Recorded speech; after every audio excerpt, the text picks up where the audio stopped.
What is up, guys? It is time. We are here for our last part of Resident Evil.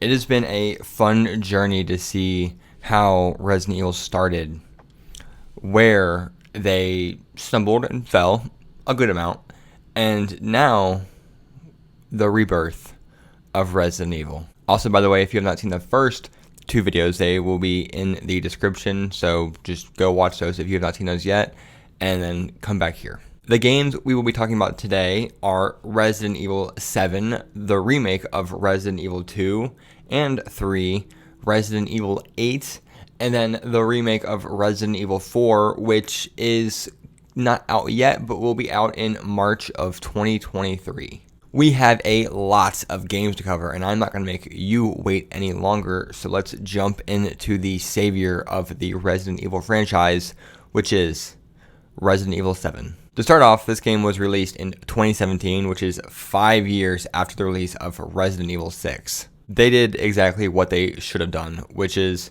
they didn't rush this game, they took their time, perfected it before it was released. They also leaned into what made these games popular to begin with, and that is the horror aspect of it. This game was scary, and it is a return to form in some sense.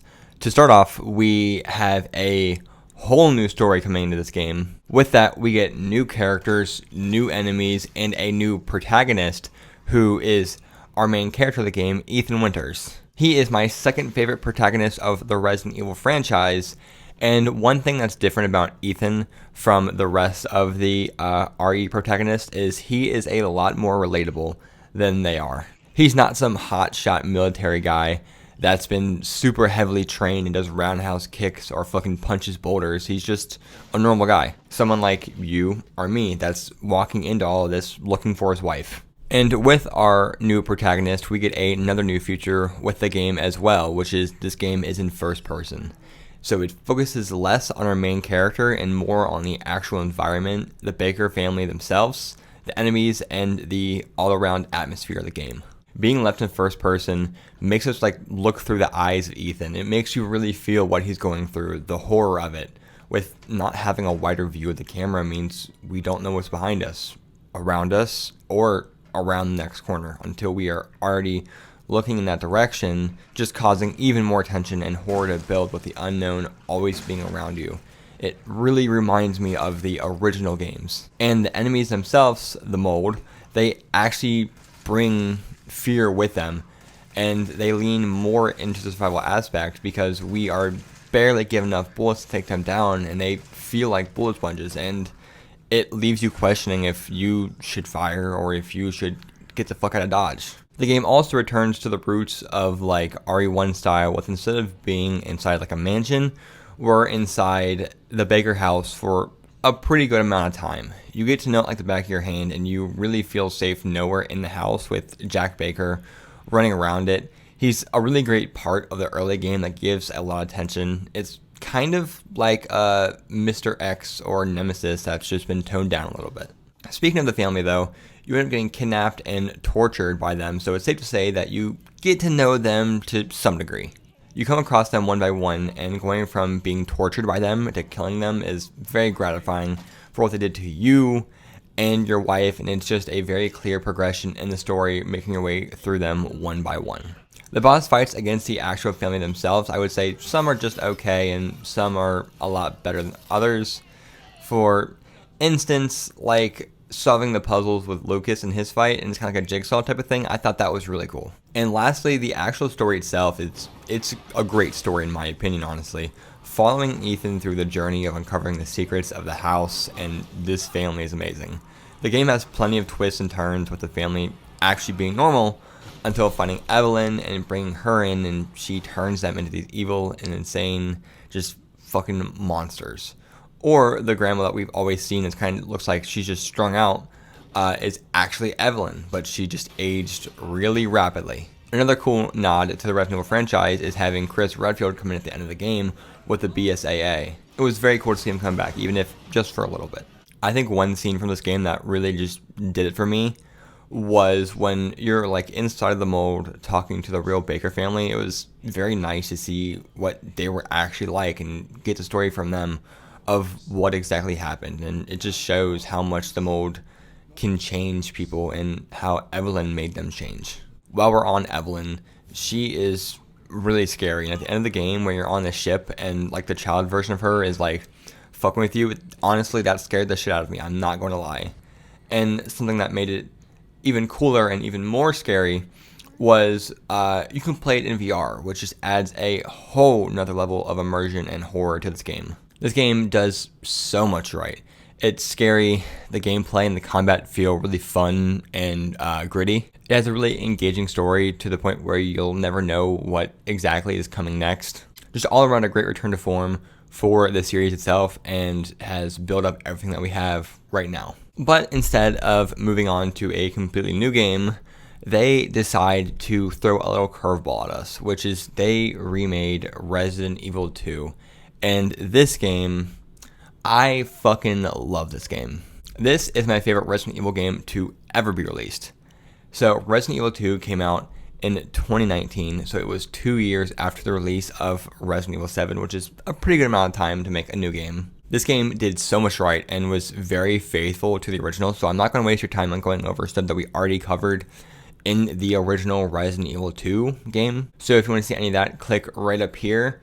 And the same goes for Resident Evil 3, but back to the game now. This game, graphically wise, is just beautiful. I really can't explain to you just how good it looks, so just watch this. This is out of control. Gorgeous, right? And gameplay wise, over the shoulder, kind of like Resident Evil 4, but less of the roundhouse kicks and suplexes and more of the running and shooting and even more running. I think the over the shoulder style works very well for this game. I also like that with the 3 different difficulties you get to choose from, they do lean some into the sense of the original games where, like, assisted and standard, you can save whenever you want, but in hardcore you have to actually have the ink ribbons to save, which is very original Resi 2. And with the difficulties, obviously, it's safe to assume that the zombies are harder to kill, they do more damage, and you get less resources. So you get to choose how you play. Now, time for the fun stuff, which, yes, like I said, this game is very faithful, but they do change some things. For instance, they take out some of the enemies, like the moths, crows, and thankfully they fucking took out the giant spiders. I don't think this takes away from the game at all, though. It doesn't feel like anything's missing from it when you play it. They also changed the layout of the sewer and the lab at the end of the game, which is just another thing I think is super cool and don't mind. They make some small changes here or there, but I think it's time for the big change that everyone's waiting for, and that is the GOAT himself, Mr. X. He is a lot different in this game than the original. Here, he comes in the B scenario, like the original, but he is also in the A side as well, so no matter what or where you play, you will have to deal with him. He also isn't dropped in through a helicopter. The way he comes in is a lot cooler.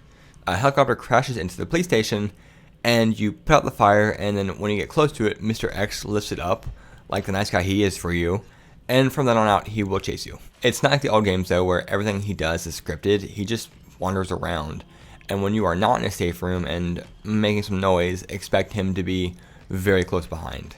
So basically, he's a constant threat from there out, and he is fucking horrifying because he will constantly be behind you and following you, if not cutting you off. He still has some scripted moments though, and will still break through the walls like in the original game, but mostly he will just be on your trail. Let's move on to the Resident Evil 3 remake, which came out in April of 2020. This game, I think, is a small blemish on the run of great games that Capcom was having with the Resident Evil franchise at this time. I don't think that this game is bad, but I also don't think it's fantastic either.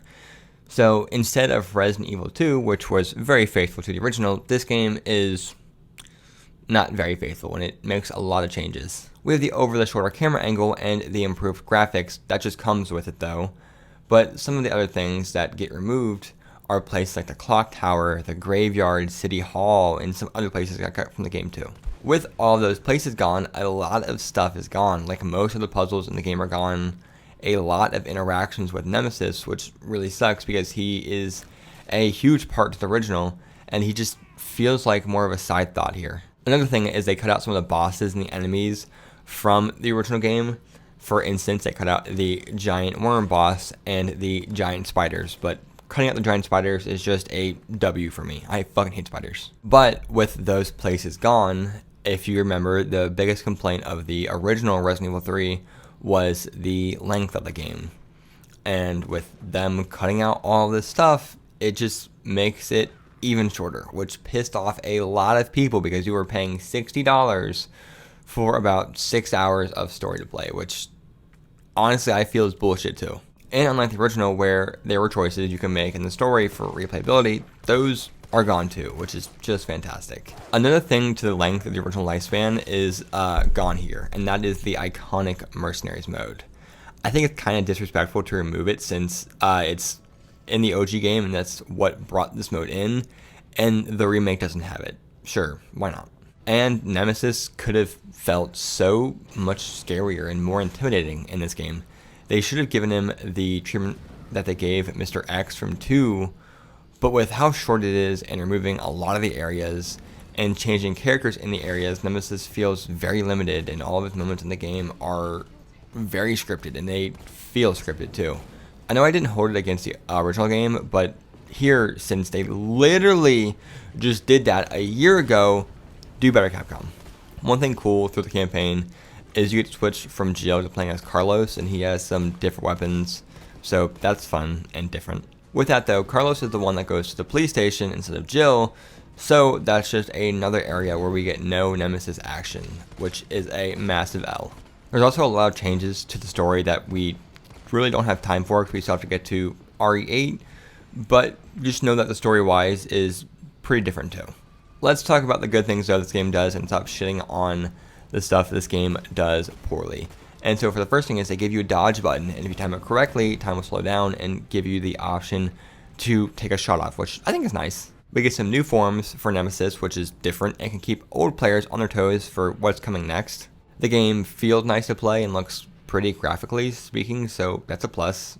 I'm sorry, it's kind of hard thinking of good things to say about this game. They added in a multiplayer mode that was okay, alright, I guess. I'm done with Resi 3 though. Let's move on to Resident Evil Village, which, just... So this game came out May of 2021, which, Jesus Christ, they have just been back to back to back to back with these fucking games. So this time we are back with the Winters family from Resident Evil 7, and we're also in Europe instead of Louisiana and 7, which makes for a massive setting change because instead of cabins and swamps, we get some more castles and graveyards. So the intro to this game is, I think, fucking crazy. Like, it all is playing out super nice, super chill, we're just in the house with Mia, laying down, their new daughter, super, super chill. And then fucking Chris just fucking blows a hole through Mia's chest and kidnaps fucking Rose and Ethan. And just, yeah, talk about a fucking intro. This game has a very Resident Evil 4 vibe with the setting, but I don't think that's a bad thing at all. And paired with the graphics from the game, which are just spectacular, just all combined to make a fantastic environment for it. And when we pair the setting with the enemies and the bosses through it, just makes it even better. It was so enjoyable to have all of the different locations in the game, and the 4 lords. They all have their own domain in the game, with I'd say Lady Dimitrescu being the most iconic with having the castle. And enemy-wise, we have herself, obviously, who acts like a sort of Mr. X type of figure. And below her, we have the mini-bosses, which are her vampire daughters. And below that, we have like the weird zombie things we fight. It was just a great intro location to the game. Then making our way to the House of Benevito, which is the scariest Resident Evil gets in a long time, where they take away all your weapons and you don't fight in the house, but you are just terrorized by the unknown, chased around by a giant baby fetus thing. And it kind of looks like it's out of fucking PT. Next, we have Salvatore Moreau, who acts as like this disgusting creature, and we fight some of the Lycans here, which take the place of the basic enemy in the game. So instead of zombies, we have these fucking werewolf creatures, which I think fit perfectly into the Victorian setting of this game. And the final house, which is Heisenberg, who controls metal, and you have to go into a factory to get to him. It's dark and super cramped in there, and some of the only light you get is from the enemies you fight, which are called soldads, which are people that are like made into these metal machine monsters. They have red lights shining on their chests, which is their weak point, and they have a lot of variety to them, which I think just makes it really fresh. The actual boss fight himself is really fun, and I think he is the second most iconic lord to the first, which is obviously Lady Dimitrescu. For final boss wise though, I wasn't a big fan of Mother Miranda, but I did enjoy how she tied into everything with the previous games though, and just how everything came together. The gameplay itself is amazing as always, with having the guns feel really tight and smooth. None of the guns you get feel pointless either, because you can upgrade them and make them better, which is very nice to have. We also get a pretty wide variety in guns too, so you can pick your poison. Having the goat of the merchant back is awesome, because that's just another vibe for Resident Evil 4, and it's even cooler to know that they actually know each other. Story-wise though, I think is where this game shines. We had that massive shock in the beginning where we go through, and as we go throughout the game, we find out more and more about what's been happening here in the small town, with everyone basically being under the control of Mother Miranda. And with that, how she found the Megamycete, and how Mother Miranda herself influenced the entire game with influencing Oswald Spencer. And if you don't know him, he is the president of Umbrella. He is the one that caused everything in Resident Evil 1 and Resident Evil 2 and beyond. So without Miranda, we don't have the previous games. We also find out that Ethan has been dead since Resident Evil 7. So Jack actually killed him, and the fucking mold is what brought him back to life and, you know, kept him going. And he ends up dying at the end of the game, protecting Mia and Rose, which, by the way, another big switcheroo we get here at the beginning of the game is where Mia was killed. That actually wasn't Mia. Miranda kidnapped her and took over her form to kidnap Rose to rebirth her baby. Chris just knew about this and was there to try and stop it. This game has so many twists and turns and explains so much for the game and previous games as well. This game is just amazing, in my opinion, the second best Resident Evil game ever made. Now, time to briefly touch on Resident Evil 4 Remake, which comes out on March 24th, 2023. So we got just a little bit to go till we get there. To start off, this game looks absolutely beautiful. We also get a more Resident Evil 2 and 3 Remake approach with ditching the tank controls. The game also looks darker, and they make it look like they want it to be scarier and have more tense situations than the original, which I think is a plus. From what we've seen, it looks like we can still do the iconic fucking roundhouse kicks, but also it looks like we can parry a chainsaw with our knife now, which is something new. Also, from what it looks like and what it sounds like, the main enemies, the Ganados, are getting a makeover, so I'm very excited to see what that looks like. We've already seen it like a tad bit, but to actually see it fully in the game is going to be super cool. For everything else, though, we will just have to wait and see in a few months when this game comes out. Oh, guys, okay. That was fun. The Resident Evil series is a game franchise that I hold really close to my heart. I'm guessing a lot of you guys do as well. It has been an absolute pleasure to make these videos. It has been so much fun to revisit all of these games and just, you know, be able to talk about them. I love doing it. It's fun. If you guys liked it, let me know down below. Just click the like button. Comment down below if you guys want to see any other series you want me to cover. I am down to covering other game franchises, whether it doesn't have to be horror, it can be anything. I already covered Call of Duty, like all the games in one video. That took a minute, but that video is up if you guys want to watch that one. It'll be somewhere. I don't know. I just really hope you guys enjoyed this video. Go down, click subscribe. If you don't, I don't know. I don't have a consequence for you today. Just please, please, please, please. Happy Halloween to everyone, because this video will be released on Halloween Day. For me, it's October 21st. So still got a little bit to Halloween, but happy Halloween to you guys. With that, I hope that you, yes, you right there, have a fucking tastic Halloween night. Make it spooky, boys, and deuces.